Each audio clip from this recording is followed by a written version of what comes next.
वर्णों के व्यवस्थित क्रम को हम लोग क्या बोलते हैं? वर्णमाला। वर्णमाला में सबसे पहले बात करते हैं वर्ण। वर्ण का मतलब क्या होता है? अक्षर। वर्ण को हम लोग अक्षर भी बोलते हैं। वर्ण कितने होते हैं? 52। वर्णों की संख्या कितनी होती है? 52। 52 वर्ण होते हैं। हिंदी में वर्णमाला में कितने वर्ण होते हैं? 52। अब वर्ण दो प्रकार के होते हैं। वर्ण कितने होते हैं? दो प्रकार के। पहला होता है स्वर और दूसरा होता है व्यंजन। स्वरों की संख्या कितनी होती है? 11। ठीक। और मूल व्यंजनों की संख्या कितनी होती है? 33। अब स्वर 11 होते हैं। कौन कौन से स्वर 11 हैं? 11 स्वर कौन कौन से हैं? अ, आ, ई, उ, ऊ, री, ए, ऐ, ओ और औ। ठीक है। इसमें आप लोग बोलेंगे अहा कहा गया? तो अहा ये इनको हम लोग मूल स्वर में नहीं लेते हैं, ये अयोगवाह स्वर कहलाते हैं। तो दो इनके दो स्वर अयोगवाह वाले होते हैं, अ और अहा। ठीक है। स्वर किसे कहते हैं? स्वर जिनका उच्चारण हम स्वतंत्र रूप से करते हैं। इनके उच्चारण में किसी की आवश्यकता, किसी की सहायता की जरूरत नहीं होती है। और व्यंजन किसे कहते हैं? व्यंजन जो स्वरों की सहायता से बोले जाते हैं। व्यंजन कितने होते हैं? 33 व्यंजन होते हैं। कौन कौन से? क से लेके प वर्ग में कितने होते हैं? 25 व्यंजन। इन व्यंजनों को हम लोग स्पर्श व्यंजन कहते हैं। क्या बोलते हैं? स्पर्श व्यंजन। क वर्ग से लेके प वर्ग के व्यंजनों को हम लोग क्या बोलते हैं? स्पर्श व्यंजन। की संख्या कितनी है? 25। 5 क वर्ग के। अब क वर्ग जो है क, ख, ग, घ, अंग, इनको कौन सा व्यंजन बोलते हैं? कंठ व्यंजन। कौन सा व्यंजन? कंठ। क्यों? क्योंकि इनके बोलने पे हमारी जो ध्वनि होती है वो कंठ से निकलती है। कहां से? कंठ। च वर्ग में कौन कौन आता है? च, छ, ज, झ, इया। इनको हम लोग तालव्य व्यंजन बोलते हैं। क्या बोलते हैं? इनके बोलने पे हमारा जीभ का तालु में जाता है। च, छ, ज, झ, इया। तो हमारा जो जीभ है वो तालु को टच करता है। ट वर्ग। ट वर्ग में क्या है? ट, ठ, ड, ढ, अड़। इसको कौन सा व्यंजन बोलते हैं? मूर्धन्य व्यंजन। मूर्धन्य व्यंजन में क्या होता है? मूर्धा में होता है। मतलब इनमें जैसे री, स, ट वर्ग वाले सब क्या होते हैं? मूर्धन्य व्यंजन होते हैं। पूछता है एग्जाम में मूर्धन्य व्यंजन कौन कौन से हैं? तो कहेंगे ट, ठ, ड, ढ।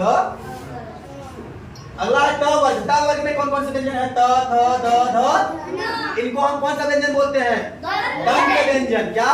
दंत व्यंजन। इनको बोलने पे जीभ हमारा दांतों को टच करता है। जैसे बोलिए त, थ, द, ध, न।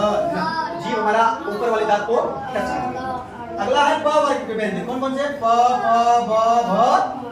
ये कौन से व्यंजन कहलाते हैं? ओष्ठ व्यंजन। इनको बोलने पे हमारा जो ओठ है वो टच करता है, ऊपर नीचे का ओठ टच करता है, छूता है। बोलिए प, फ, ब, भ, म।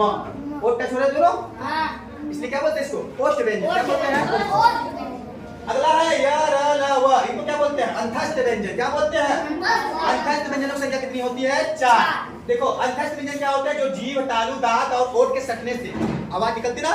अंतस्थ व्यंजन में हमारा जीभ, तालु, दांत और ओठ क्या होते हैं? सट जाते हैं, है कि नहीं? चलिए अगला उष्ण व्यंजन। उष्ण व्यंजन की संख्या कितनी है? उष्ण व्यंजनों की संख्या 4। कौन से? श, श, ह। उष्ण व्यंजनों की संख्या कितनी है? 4। इनको उष्ण व्यंजन क्यों बोलते हैं? कौन बताएगा? इन व्यंजनों के उच्चारण में जब घर्षण या रगड़ होता है तो वह गर्म हवा निकलती। गर्म हवा जैसे श, श, ह, श बोलते हो ना। तो जब घर्षण होता है, रगड़ खाता है तो इसमें गर्म हवा निकलता है, इसलिए उष्ण व्यंजन गर्म ना उष्ण व्यंजन बोलते हैं। अगला है संयुक्त व्यंजन। छ, त्र, ज्ञ, त्र। बोलिए कौन सा?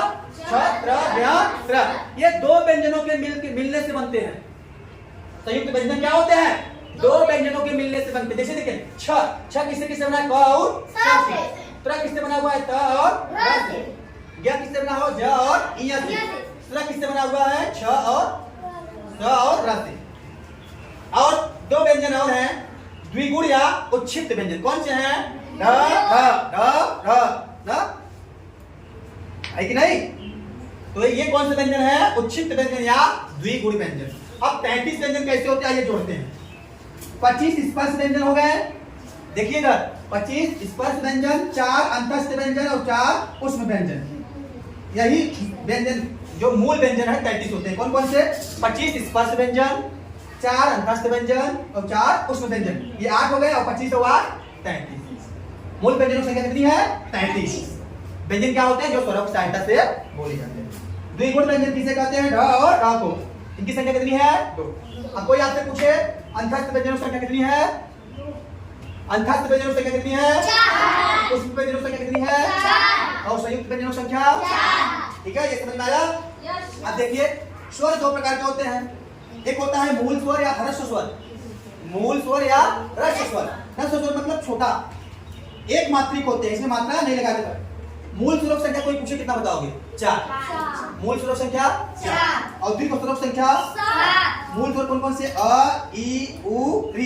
इनको बोलने में कम समय लगता है, जैसे अ, ई, उ, री, कम समय लगा ना। लेकिन जो दीर्घ स्वर है उनको बोलने में ज्यादा समय लगता है। बोलिए आ, ई, उ, ए, ओ, औ। ज्यादा समय लग रहा है ना? ठीक। अब एक होता है प्लुत स्वर, ये संस्कृत में प्रयोग होता है, ये प्लुत स्वर है, जैसे ओम, राम। ठीक है, ये द्विमात्रिक दीर्घ स्वर द्विमात्रिक होते हैं। ये इनको हम दीर्घ स्वर क्यों बोलते हैं? क्योंकि देखिए अ और अ से मिलके आ, बड़ी छोटी छोटी से मिलके बड़ी, छोटा ऊ से मिलके बड़ा ऊ, अ और ई से मिलके ए, अ और ए से मिलके ए, अ और उ से मिलके ओ, अ और ओ से मिलके औ। इनको बोलने में समय लगता है, जैसे बोलिए ओ, आ ना, इसलिए इसको क्या बोलते हैं? दीर्घ स्वर बोलते हैं। ठीक है, ठीक। एक होता है इसी स्वर में एक होता है अनुस्वार। अगर ऊपर एक बिंदी लगा तो क्या बोलते हैं? अनुस्वार। अगर बगल में दो बिंदी लगा तो क्या बोलते हैं? विसर्ग। अब इन दोनों को मिला के क्या बोला जाता है? अयोग वाह, अयोग वाह। ठीक है, समझ में आया? फिर से देख लेते हैं फटाफट, जल्दी जल्दी में। वर्णमाला, वर्णों के व्यवस्थित क्रम को हम लोग क्या बोलते हैं? वर्णमाला। वर्णमाला में कितने वर्ण होते हैं? 12 वर्ण होते हैं। वर्णमाला दो प्रकार का होता है। वर्ण, एक स्वर होता है, दूसरा होता है व्यंजन। स्वरों की संख्या कितनी होती है? मूल स्वर कितने होते हैं? 11। और मूल व्यंजन कितने होते हैं? 33। अब इन 11 स्वरों में एक होता है मूल स्वर, मूल स्वरों की संख्या 4 और दीर्घ स्वरों की संख्या 7। दो अयोगवाह होते हैं स्वर, इसलिए इनको कभी कभी 13 कुल पूछता है। कुल स्वरों की संख्या 13। ठीक है, अब मूल व्यंजन क्या होते हैं? 33 मूल व्यंजन होते हैं, जिसमें 25 स्पर्श व्यंजन होते हैं, 4 अंतस्थ व्यंजन और 4 ऊष्म व्यंजन और 4 संयुक्त व्यंजन। ये संयुक्त व्यंजन क्या होते हैं? जो दो व्यंजनों से मिलके बनते हैं। उपक्षिप्त व्यंजन क्या होते हैं? जैसे ढ, ढ, ये उपक्षिप्त व्यंजन संख्या कितनी है? 2। समझ में आया?